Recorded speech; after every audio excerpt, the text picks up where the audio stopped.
going on, guys? Welcome back to A Day with McKay YouTube channel. Appreciate y'all tuning in. Right now, it's currently Tuesday, so I've got big plans for the week. Got to get through the work week strong, and then we're going to try to get some fishing done this Saturday. Going to end up taking out the flat bottom boat. Wanted to go kayaking. Water temps may be a little cold. Take out the flat bottom. Probably bring the trolling motor just so we don't have to paddle as much. But we're going to trail about a 9-mile venture down a creek. Try to get on some smallies, possibly a lot of rock bass, and maybe put the hammer down on some crappie. But y'all tune back in. We'll be rigging up some tackle. Show you what we're going to be throwing this Saturday.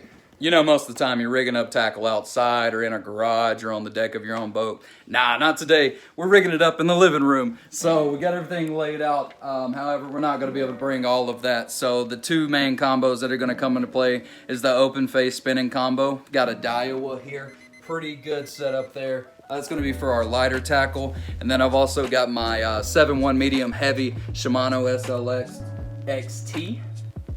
And that's going to be for the more heavier lures. Definitely going to have to cut that chatterbait off because we're not going for the bigs. But, you know, it's simple creek mission. Hoping we get on some good fish. Let me show you what we're going to get on those two combos in particular.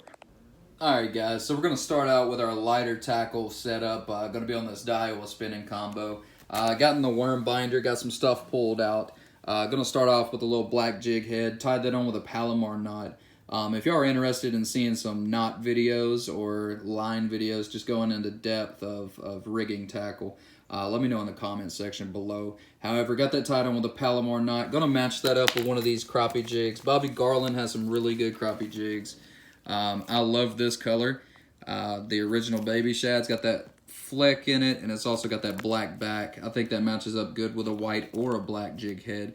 But that's kind of a simple setup. We'll probably get that paired up with one of the bobbers in the top, drop it off in a brush pile and see if we can get something to eat. Probably catch some bluegill, crappie possibly, and some of the rock bass with that setup alone. So I've got that teardrop lure paired up with that 1/8 ounce jig head. I've also got a bobber on here. That's for multiple reasons. First reason, of course, is going to keep that bait up off of the bottom of the water. The 1/8 ounce jig head is pretty light, however, it's going to sink to the bottom. So we can adjust that bobber to whatever depth that the creek is, because there's some deep spots in that creek. Second reason is a big reason. That's going to add more weight to our line having a bobber on it for casting distance.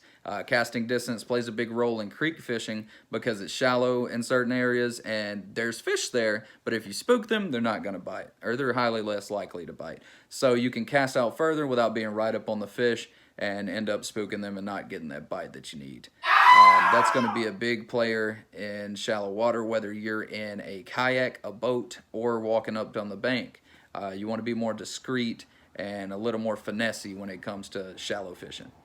All right, jumping on to my next combo. This is going to be my 7-foot medium heavy. Wow. Got the Shimano SLX XT on here. I love that reel. It's a fantastic, very durable reel. Everything on it's smooth. If you maintain your reels, they will treat you right if you treat them right. We're definitely going to be cutting off this chatterbait. Don't think we're going to be throwing that in the creeks. Probably going to end up put a Ned head on there, Ned rig, but I've got a couple different soft plastics that I love to throw on a Ned rig that definitely catch fish in creeks. They munch them. There's a nice smallmouth in there. I've caught them on it previous times, hoping we put the hammer down on them Saturday as well. If you can't tell, big Googan Baits fan. Got some zoom in there as well. I mean, I'm diverse. I use anything that works, and they all work just depending on your area and what you're doing with them. Love the juniors that they come out with. Googan Squad come out with all their junior baits. Biggest player in the creek system are the junior baits. The smaller fish like the smaller profile. So I'll get some of those out and show you what we're going to be pairing up on that Ned head to start out with. Got all my tackle laid out in front of me for this combo. We're going to be throwing the Ned head with a bunch of these junior Googan Baits lures. My favorite bait by far has got to be the Bandito bug, whether it's the junior or the full size. I actually caught my PB on the full-size Bandito bug in a black and blue color. I'll post that on the screen right now. In 25 minutes, get him in.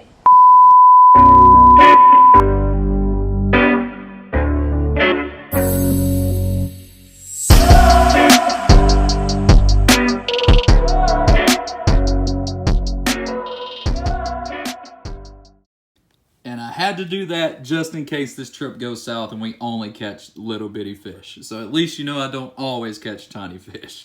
One of my favorite colors is going to be the Okeechobee crawl, which one side is going to be that blue, the other side is going to be like a green pumpkin, black flake. I think that's the most versatile bait color as far as your water clarity goes, because you've got that green pumpkin to go in the clearer water, and then you've got that dark blue for the more stained water. So it kind of works both ways because it's double-sided. You can rig it on either side. I usually rig it with the blue down.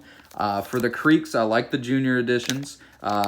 Definitely like the trench hog and creek systems. I don't know why, but I like the bandito bug in the river, and I like trench hog and the creek systems. I'm not sure if it's due to the profile and the way that it's set up. It's more of a creature bait, and they may be feeding on hellgrammites or other insects that kind of mimic this shape. Got that Guggen Squad trench hog rigged up on this weedless Ned head. It's got the 6 appendages on it, but it also has these ridges on the back where they catch the water and causes a lot of action. I think we're going to get most of our smallmouth on this setup. Now that we got our combo set up, we're ready to go fishing. But I've got to make it through a few more days of work, but I'll see y'all on the weekend.